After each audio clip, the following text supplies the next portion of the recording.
In his 1973 book about the first century of the Chicago Bar Association, Herman Cogan tells a story about Myra Bradwell. Bradwell, many of us know, was the first woman to seek to be admitted to the bar in the state of Illinois. She then created a newspaper called the Chicago Legal News, and she wrote in celebration of the efforts of a group of Chicago lawyers to form the first association of lawyers within the state of Illinois.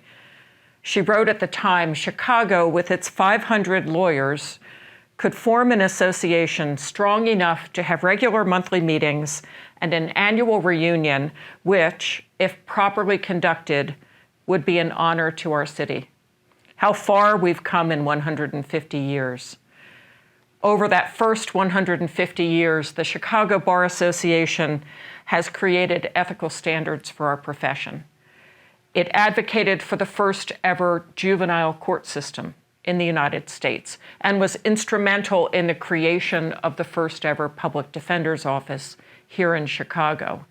And of course, over decades and decades, the Chicago Bar has investigated and evaluated candidates for judicial office to make sure that we are being served by the best and brightest of the profession on the bench.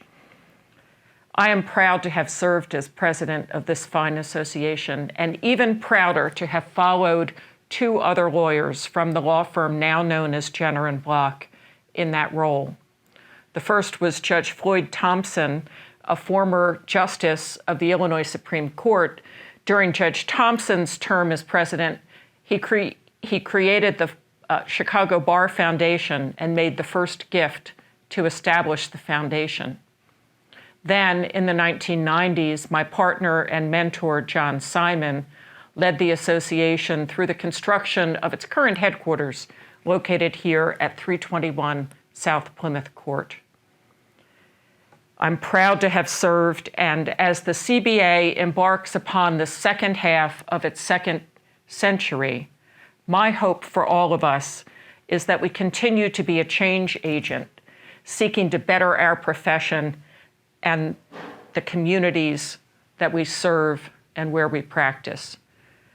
I hope that we can continue to be a defender of democracy and stand always as a force for justice in the city of Chicago.